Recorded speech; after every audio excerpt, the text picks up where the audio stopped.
I'm going to tell you a story. Before I had you, I had this thing, this idea.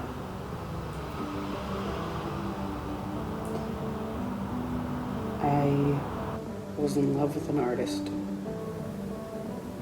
named Alex Pardee, and he used this like Monarch Incorporation name called I Suck Inc. at the time. I was in high school, my last year, and I got this idea where I was like, I gotta have one of those, a Monarch, another identity to let my art speak. I thought about it for that whole fucking year, for a long time. And then one day, Alex Pardee released a little zine, like a little book of artwork, this like paper book thing. It was nothing. It was something. It was a weird little zine. And I asked my teacher at the time, Geyser, I was like, hey, is it okay if I get on the computers really quick and use my phone in class to call my grandmother to buy me this? It just went on sale and there's only like 50 or something. I think there was 200. And he said yes, and I got 2. And when I got it in the mail a few weeks later, it was crazy. I flipped through it and I read it, and it was just it was an odd story. And it was this intense line work. And these stories that were like poems that were like fucking just gnarly and great. And I was already vibing on him so much because of I Suck Inc. and everything he was doing. And then I found out we had parallels in our mental health. I don't know, there was just a lot that just aligned. And then in this like weird little story, there was this thing. I messaged him on MySpace about it to see if it was as impactful as it was supposed to be. Doesn't matter, I'm jumping. Yeah, there was this rabbit named Lava, and it dies in the end.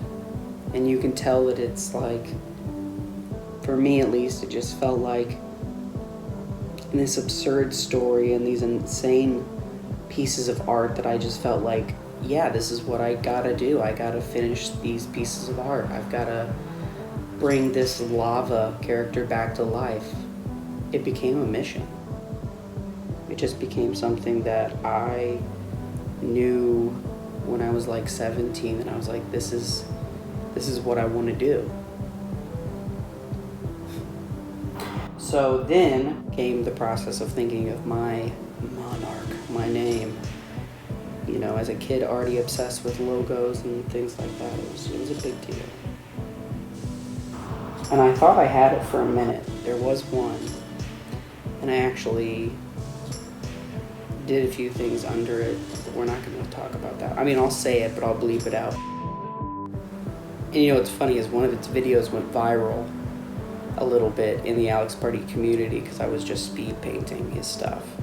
And I got so scared that I deleted my channel in the middle of, I want to say it was speech class.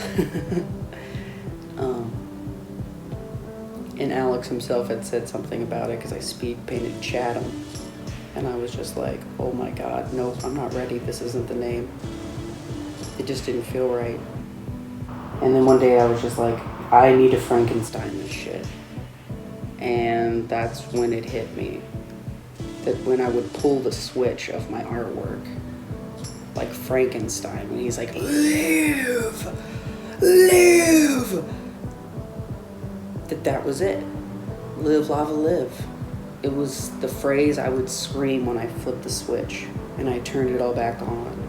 And this dead character would come back to life through my hands and through my vision. It wasn't the idea of a name of a YouTube channel. It was the idea of a name of an art style. Something I could switch on to. Something I could become. So everything I did, everything art-wise that I do is Live, Lava, Live. And so, of course, when I decided to make another YouTube channel and another go at it, I called it Live, Lava, Live. I just didn't realize that that was going to be the Live, Lava, Live that stuck. I didn't realize that it was going to be so associated with a YouTube channel. In my mind, it was just my art name.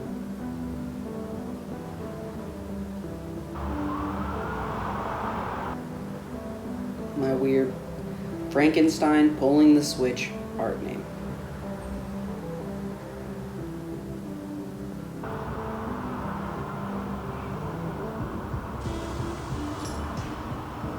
That's the meaning of Live, Lava, Live. Yeah.